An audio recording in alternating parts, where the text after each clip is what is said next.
Welcome to another edition of the Defo Show with Lubie here on the 5 Reasons Sports Network.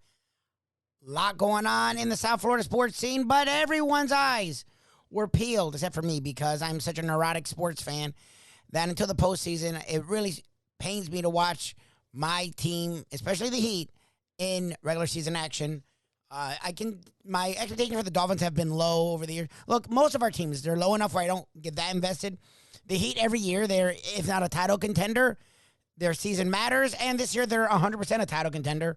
So last night's game versus the Boston Celtics was one that was on national TV. Was one I could have watched at the time and was stressed out to watch that game after the way the Heat have played the last couple of weeks. Yeah, they tweaked things for their game against the Kings earlier this week, and they got a win. But that 4-game losing streak stressed me out. So I did not watch it in its entirety. I did catch the last minute, and it was nice to see that he get a very big win, now up 2 games in the Eastern Conference over the Boston Celtics and 1 game over the defending champion Milwaukee Bucks. So Defo and I, of course, talk about that game, talk about how the Miami Heat have sort of jacked things up a little bit, flipped the script, turned up the heat, whatever they've done. It seems like the changing of their rotation, limiting Oladipo, limiting Morris, the guys that have excelled, Vincent, Strus, Dedmon, letting them get more run, has sort of calmed this team. So Defo and I, of course, talk about Miami Heat's big game last night and the rest of the world of sports. Touch on the NCAA tournament a little bit, as well as the Final Four is this Saturday. The NCAA men's basketball tournament championship game is Monday. We'll talk about that as well right here, the Defo Show with the Lubie on the 5 Reasons Sports Network. Beautiful morning always seems like you're making a reference to the weather, but in my case, when you're on Bauer time, every morning is a beautiful morning. Doesn't matter. It could be pouring rain right through the windows, which were nearly non-existent in the DeForest household. And that's, it's a story we can get to right away because is this true everywhere? Mike Lubie Lewitz. We have Mike Lubie Lewitz. I'm Jeff DeForest, and happy to be with you. It's a Hialeah Park Trivia Challenge Day. Going to be joined by the great Dave Gurgly with the promise, my friends. With the promise, and a lot of you guys don't know this guy because he hasn't been with us for a while, but one of the original, he's a co-creator of the game, and this was a game that was brought about, the Hialeah Park Trivia Challenge, the Trivia Challenge in general, a 25-year property here, long time on South Florida radio, now on ION Channel, so we've elevated and escalated the exposure that we're getting all over the planet here. We're streaming audio and video. And, of course, one of the all-time great characters here in South Florida sports media and media in general, life in general, has been our good friend, the Polyman, Paul Massell. Now, Polyman is, the underplayers are definitely disappointed because Polyman's been checking out for the last 25 years also. My heart's not feeling so good. Feeling a few things. I have to go to the doctor. Anyway, I do believe that there will be a return of the Polyman sometime in the next few weeks, and it'll be a visual version of the Polyman, so that's going to be great. So we'll have the game back to its full impact and its full assemblage of talent. Dave Gurgly is going to join us, and he'll be with us later on today. So we will have a little competition working here today, and the usual suspects, welcome to line up, and anybody else for that matter, at 954-417-0070. And it's never too soon to call in on the Trivia Challenge. Lubie always likes it. I do. Lubie doesn't care. Lubie's like, there's nobody on the line. Nobody to play. Show sucks. Oh, no, I hate that's another story. But I want people there, but, we usually get enough. I do always, yeah. As a guy that, hosted shows back in the days when they were caller-driven and caller-centric, where, you were constantly looking to see if there was anybody on hold on the phone lines. And most sports talk shows that I was working had anywhere from, 4 was like a marginal number of phone lines, 4 to 8, maybe even. I never worked anywhere where they had 10 phone lines, Louie. Did you? 10. Well, you essentially worked at one place. But what did they have? They had like 5 phone lines in that joint. Yeah. And you don't feel comfortable if there's even one unlit line. For a long time, that was kind of the MO of any sports talk host. Like, you would look on the phones and go, hey, what the hell is wrong with this town? And then you would travel to other cities. Now, that was specific to South Florida because, many people feel like, hey, if you had lived anywhere else, DeForest, you would have been like a giant star. I don't believe that to be the case. But, and my shtick would have worked anywhere, I think. But I was here. and I love being here. It's a poor man's paradise. It's absolutely fantastic. But as a sports market, we've talked about this a lot. I don't think many people really can conceive of this. Even if you're here, you just don't believe how indifferent the sports people are here. They talk about L.A. being, blasé when it comes to sports, but they have a zillion teams. Yep, and they're into it. Right? Yep, and they're into it, for Two sure. football teams, 2 baseball teams, 2 basketball teams that play in the same building, for God's sake. And so, they have a million teams. And then on top of that, they have top-notch college teams, UCLA, USC, in that city. So, I mean, if there's a little bit of indifference, all right, it happens. That's kind of the nature of the culture of Los Angeles, much more so than South Florida, where and the rap was always that, people come from everywhere and they have allegiances to their old teams and they really don't give a flying one about the local teams. Isn't that New York and LA are the two, got to be more transient than Miami? Like, literally no one's born in New York or LA, and they're the 2 biggest sports towns. I mean, with Boston and Chicago. Like that's the thing. Yeah. I always say what you say too. I'm like, no one's from here. Okay, that doesn't mean they can't. Well, and we didn't have teams until like the late '80s in a couple of the pro sports. So there was zero tradition. That's the thing. Which and the Dolphins did have a loyal. Yes. I don't know that I would call it a rabid fan base, but a very loyal and substantial fan base that bordered on being somewhat rabid when the team was good. Yes, 80s and 90s. And then the last 20 years, they have neutered everybody. I mean, just castrated the emotion that normally would be associated with a Dolphin football team. And that's why I almost feel strange now bringing it up, like where, we'll spend some time with John Kajemi. You and I will banter back and forth about all these moves that the Miami Dolphins made. And you feel like, does anybody really give a shit about this? I don't know. There was a time, honestly, and a good friend of mine, I've mentioned him many times, the great Ed Kaplan, very astute sports mind and a guy that could dissect problems and get right to the chase. And he was a contrarian of sorts because he had oddball opinions about certain things that always turned out to be right in the end, right? He would say something and you say, man, that's bizarre, Kaplan. What are you talking about? And sure enough, when it all shook out years later, you would say, who was right about that? Eddie Kaplan. And he had a theory that you could, have a radio station or even a television entity, I guess. And if the only subject was the Miami Dolphins, you would have as much success as anybody else, no matter how diverse, no matter how knowledgeable they were about other sports, whether they could talk about soccer, drag racing, pole vaulting, tennis. And we bring these things up, and especially it was true when we were doing radio here, Lubie. I think less so now because you kind of have the liberty to do whatever you want, and you don't have some program director breathing down your neck saying, just play the hits, just play the hits. Nobody cares about the Miami Open, which has been fantastic, by the way. And I don't know that we really delved as deeply into it as we wanted to with Harvey yesterday because, we were talking about a bunch of different things, and I don't know if people are following this thing. This kid, Carlos Alcaraz, have you seen him? No. Lubie? Oh, my God. I mean, he's the mini Nadal. I mean, he's of Spanish descent. He's still a teenager. And, man, does he – one of the most exciting performers you're going to see on a tennis tour, this guy, Carlos Alcaraz, if he is not destined for greatness, then I have no idea what the hell I'm looking at. Because his match against Stefanos Tsitsipas the other night, what was sensational. And that was only like a quarterfinal match. So this kid's really on a roll here. But the quality of it has been great. And yet I don't know why for years it was thought, I mean, why are you even bringing this up? If you were doing a local radio show, all anybody would be talking about today was that Bruce Arians, stepped down. Well, I guess he stepped up. He Peter Principled his way into the front office as the head coach of the Tampa Bay Buccaneers. And guess what? Is it coincidence? No. Conspiracy? Is Giselle Bundchen really running the National Football League? And she said, I don't want my Tommy to suffer any, and that man is not good for him. Did Brady come back because he knew Arians was gone? Is that possible? Todd Bowles ends up getting the job, so the people with the Rooney Rule are out there with the flags going, Black Lives Matter, Black Lives Matter. Yep. Maybe that's a bad association here, and not such favorable things. You would have to think very unflattering stuff about the whole Black Lives Matter organization, Lubie. I know you're a big advocate of equal rights, and yes, I respect that about you, but I'm not sure that everything lines up in the right place there when you're talking about this whole Black Lives Matter movement.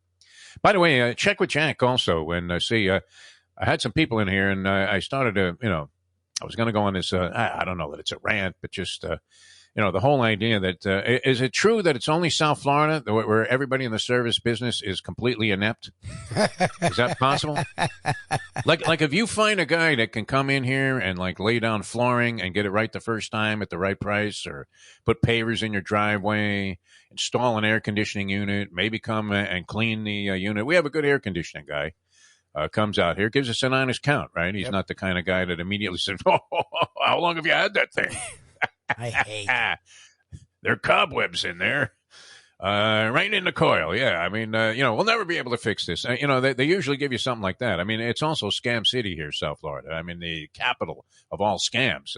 Most of them originate right here where we live. But if you can find anybody who's competent in the service industry, now, we were supposed to have some storm windows installed, which we ordered 5 months ago when we bought this joint. Actually, 5 months ago. We bought this place, and we ordered the windows right away because you're figuring, hey, who wants to buy a place? And then the first hurricane comes along, first tuft of wind, and boom. Next thing you know, I mean, they're blowing your ball way offline here, and they're also blowing out your living room and your kitchen. Don't need that. So we ordered the storm window. So now 5 months later, the installment was supposed to happen. They were finally delivered. Guy says he's coming between 9 and 10, so that means he shows up at 11:30. Of course. With a crew that then immediately needs to go to lunch, right? Yes. Can we use your bathroom? We want to put some stuff in the refrigerator there. And by the way, we're all going out to lunch first. I think we'll go across the street to the Sea-Watch, right? Nice restaurant across the street from where I live. But anyway, it was, and they cover everything. So if I look a little strange, Jack, help me out here. They're fine. I mean, does it look okay? Do I look Really, like I'm on a tilt? Is the lighting a little off? Is the shot a little bit different? What do you think? Because you know me, the slightest change in anything, me, Mr. Creature of Habit, I'm aware. And it throws me way out of my game. It does. So, and you saw what happened when I first turned the stuff on here this morning, Lubie. It was like, hey, Defo, where the hell are you? There was no picture. Yeah, that was fun. So what they did was they came into the rooms where they were going to be installing the windows. It was a total of 3 windows, one downstairs here where I am, one on the middle floor, and one upstairs on the 3rd floor. They come in and they say they have to cover everything first because dust is going to be flying, asbestos, all kinds of crazy stuff. I mean, whatever it is that they find inside these walls, it was going to be flying all over the place, right? So, okay, good. I'm happy because you have somewhat sensitive equipment here. Would you deem that to be sensitive? The computer, you got the camera here, you got some lights. Please be careful. All kinds of stuff. The microphone, I guess. This microphone, you could probably fire it against a wall 100 times, drop it into the ocean, and it would still be good. Yeah, this thing seems to have some, real character to it. Yes. The rest of the stuff could go on the fritz at any time, correct? It all could. You have to treat it all carefully, please, God. Just treat it all carefully. I do. I mean, I baby this stuff. Do. I mean, the other day, the Mustang was in here. She might have had a few pops, and this stuff is awkwardly set up in this room that we have downstairs.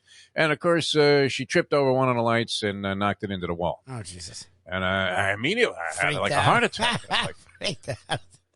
I thought this stuff was looking pretty good, and if we're ever going to make anything, it has to look professional, no? Yes.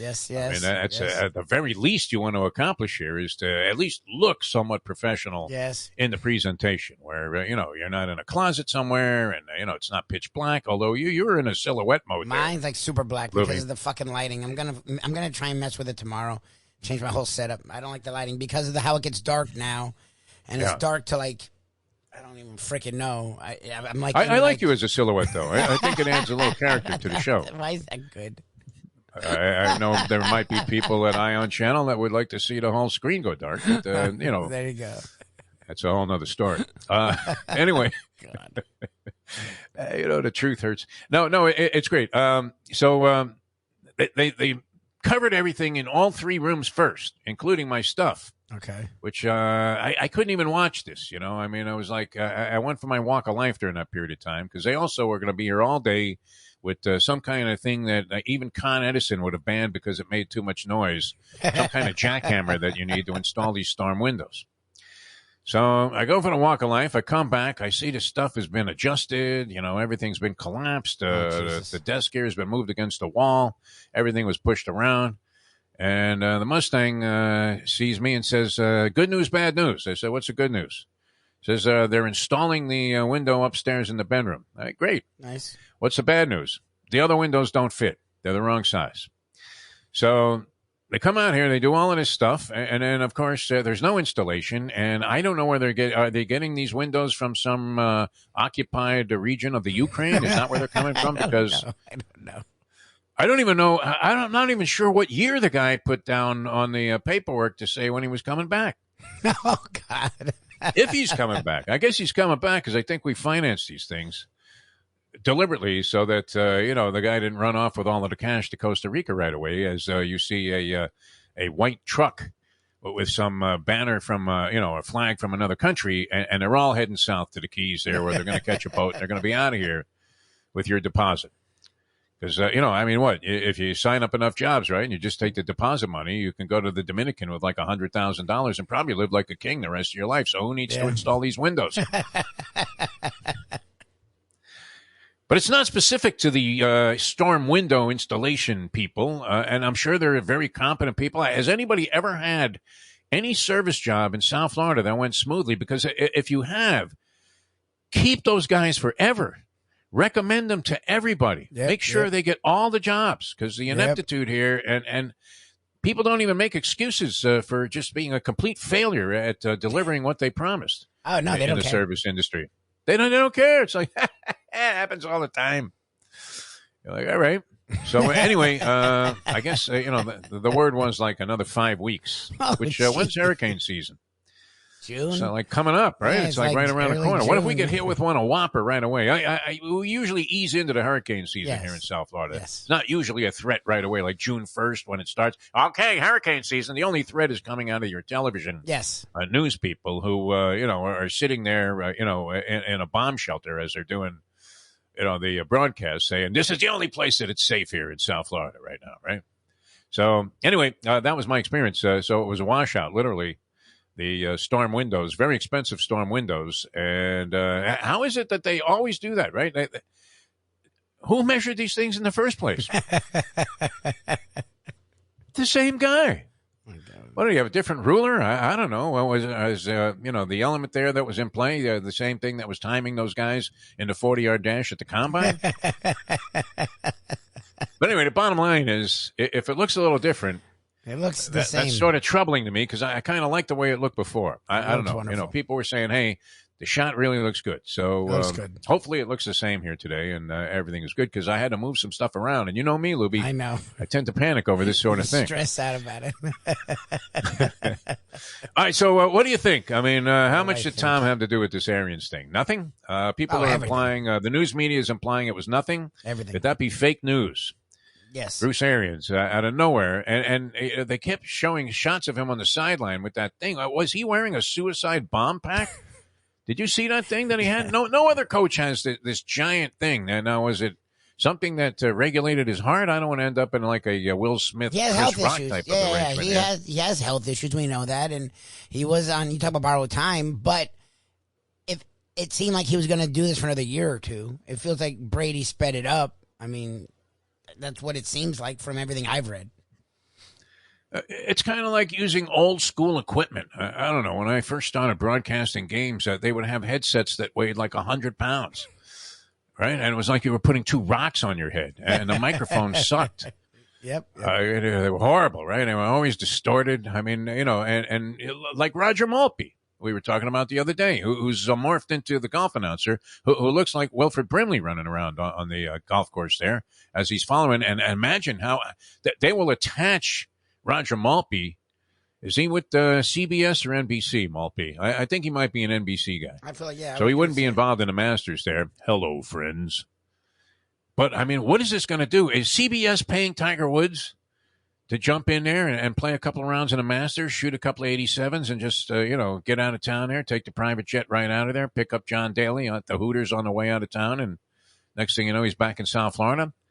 Because he did play around there, Lubie. You were saying he just walked the course. He did play around. I didn't say anything. I just heard that he had walked it. I hadn't What heard the hell did he shoot? How is that not being reported? God, okay. Did he shoot a 68? I mean, is it possible? I'm happy he's in the Masters if he indeed goes, which it looks like he's going to give it a shot, doesn't it, Lubie? I mean, I guess, yeah. If he's letting 50-50? If he's letting himself be filmed there, he's not doing it for shits and giggles. Like, he's Tiger. I don't know if he was letting himself be filmed there. I think there was some pirate video, man. This was like something that came out of the Fillmore East, this video of him. And I don't know. Was it real or did you see what your boy Donnie had going there where he faked like that he got a hole in one? You didn't see him take the shot, but you saw him pick the ball out of the hole. And the 5 guys that were actually, supposed to be on the green were all applauding. As Trump, by the way, a tough time bending down. I mean, I'm no, Mr. Gumby here in terms of flexibility, but it was all Trump could do to take the ball out of the hole. Do you really think he aced the hole, Donald Trump? Anybody could do it. I mean, it's possible. Blind luck could lead you to an ace. Oh my God! It's funny because we had what's his name on, the writer, and he literally joked about golfing. His joke was comparing Clinton to Trump, and it was like, Clinton would do this, but Trump would like steal your home, Oh, yeah. And it's just funny that like, why would you fake? Like, the point of getting hole in one is for you. That was Rick Riley. Rick Riley did that because you joked about Rick Riley. They both were criminals, and he's like, yeah, they were criminals, but like in this sense, like Clinton would fake his golf score, and Trump would take your wife, like. But the point of getting he would cheat at anything. I do believe that. And I don't give a shit. Whatever. I'm not even trying to get political. I'm just saying, like, that's weird. Like, why would you do that? Like, the reason a hole in one's cool is because you did it. You did it. It's something you achieved. To just tell people you got a hole in one, anyone can do that. Like, why would you? Faking a hole in one makes no sense to me. Like, of all the things to fake, like. Yeah. It's like bowling a 300. Yeah, right? if you filled in the do first 11 strikes and you finally got a strike on the first ball that you threw, and look at that.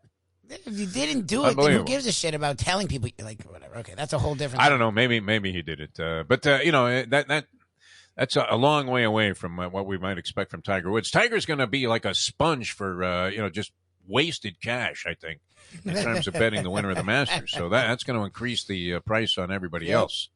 So I want him in the tournament. Yes. I really, selfishly, I want him in the tournament. And by the way, I don't know. I guess I'll be able to lay down a nice Masters bet while in Atlantic City this coming weekend. So, yes, the Miami Heat get a big victory over the Boston Celtics last night. Sit there, still number 1 in the Eastern Conference, they clinch a playoff spot. And it feels like they have a really good shot at the number 1 seed. Now, do they want the number 1 seed? Probably not. The Brooklyn Nets sit there in the 8th spot. However, look, there is a play-in tournament, and Toronto probably will be there. Atlanta Hawks will probably be there. 2 teams that have actually had a lot of playoff success in recent years. Maybe they could rough up the Nets. The reality is, look, the Nets probably aren't winning a series in the playoffs just because of how their season has gone. However, they have 2 players that Kevin Durant's at least top 2, top 3 in the league still. Kyrie Irving's one of the elite scorers in the league. When they're on the floor together with the rest of their parts, that Nets team should be a contender. But between injuries and issues with COVID vaccines, they've had an up and down season and right now are fighting to be in the play-in tournament.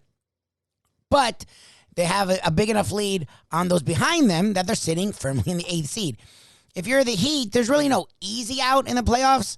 But if you can get a Cavs or even Hawks, they seem like a step up over the Nets. However, knowing the way the Heat have struggled, they'd rather be on a roll and be playing well to get in the playoffs than to sit there and mess around with, well, if we lose, then we'll get the 2 seed. But if we win,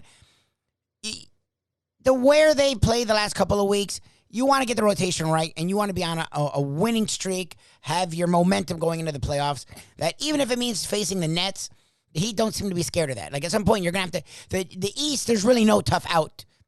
The East, there's really no easy out. This playoffs, everyone, the Bulls, all these teams that are near the bottom of the East right now have legit stars that can get hot and make a series tough. It's not like when the big 3 were together and you got a Sixers with, like, Iguodala was their best player, and you could pencil in a sweep or pencil in a 5-game series. Right now, that doesn't seem to exist in the Eastern Conference. It is the better conference from top to bottom at this point. So, the Heat getting back to their winning ways and defeating the Celtics last night was a big deal, and it was good. It was a good thing. And then being the number 1 seed might not be the dream because of matchup. It's better to be the number 1 seed. Know that you're the team going in. than a team that's had some struggles as they were up until this week, where they seemingly have found their way. Max Strus starting the last couple of games. The Heat are 10-2 with Max Strus starting. Robinson still getting his. You have Hero getting his. You have Lowry stepping up big last night. Jimmy Butler playing a huge role last night. And Bam Adebayo being aggressive. The spacing's been good. It would be cool to see Oladipo and Morris out there. They would give them veteran experience on the bench. They would help them both defensively and offensively. However, they haven't played a lot this year. And to force them in, they tried that last week. And you saw what happened. They lost 4 in a row when they should have won at least 3 of those 4 games and possibly 4-4, as you saw what the Nets did the next time they played after they demolished the Heat. So you got to go with what's working, whether it isn't as pretty, Strus and Vincent compared to Oladipo and a Morris. But you know what? I think that Oladipo Morris may be able to get time at some point. Right now, you got to go with what's working, man. And Butler with Hero, with Lowry and Bam as your main star, quote-unquote, players, and then the other guys falling in after. Dedmon is giving them good minutes. And when he's healthy, Martin gave them great minutes. Like, you got to go with the guys that played well all year, especially when you're a number 1 seed and they got you there. That's what Spo has figured out in the last week or so, it feels like, or the team has figured out. And right now they're on a 2-game win streak, sitting atop the Eastern Conference, still 1 game up on Milwaukee, 2 games up on the Boston Celtics and the Philadelphia 76ers. We also talked about the NCAA tournament. Final 4 is here. Kansas versus Villanova. North Carolina versus Duke. We told you where we think with that. Look, I feel like it'll probably end up being Duke, Kansas. I'm rooting for you, North Carolina. And I actually hate both Carolina and Duke. I grew up hating both of them. But Coach K sort of has it, like, look, he has a smarmy thing to him. He just does. And Duke's had been the quintessential smarmy program over the years. When you look at, there's certain players like a J.J. Redick and a Christian Laettner, the most hated player ever. You know, they've had a ton of guys, Mr. Tripp. They've had a ton of guys that are sort of Grayson Allen. Smarmy. So, as much as I'm not a big Carolina fan, Hubert Davis' first year, to see Coach K lose to his arch rival Carolina to end his home tenure at Cameron Indoor, and then to see him lose in the Final Four, the first time ever facing Carolina in the tournament, would be amazing. It feels like Duke with 4 first-round prospects in the NBA draft on that roster probably will win that game, and it feels like Kansas will win that game. We'll see. We'll talk more about the Final Four as this week finishes up. And Monday, as you are set for the NCAA Tournament Championship men's basketball game for Defo, I'm Lubie. Thank you for checking us out. This is the Defo Show with Lubie, right here on the 5 Reasons Sports Network. These days, we're all looking for comfort anywhere we can find it. Thank goodness for Landlubbers Raw Bar and Grill in the Plantation location, because they are making sure you are as comfortable as possible. First of all, they're not only open for delivery and pickup. All you have to do is go to landlubbersbarandgrill.com for both pickup and free delivery. Their hours have changed a little bit. Monday through Thursday from 3:30 to 10. And Friday, Saturday, and Sunday from 11:30 to 10. You're going to have the best wings in the world. You're going to have a great burger. You're going to have their amazing soups. Again, Landlubbers, Raw Bar, and Grill. It's nice and easy. Just go to landlubbersbarandgrill.com for both your pickup and free delivery. Thank goodness for Landlubbers for making you always feel right at home. Play the ponies in style at Champions, the outstanding simulcasting room at beautiful Hialeah Park. Yes, the grand old lady of thoroughbred racing has never been more vibrant, and you can wager on the races from the top tracks around the country while enjoying a cocktail at the Brass Rail Bar or any of the fine food served throughout the facility. If poker is your game, you're covered in style, and you can play all your favorite Vegas-style games, including blackjack, craps, and roulette, in Hialeah Park's sizzling hot casino. Get a player's card when you walk through the door for all kinds of generous amenities, including our favorite, free play, when you come out to the ultimate casino and entertainment destination, Hialeah Park.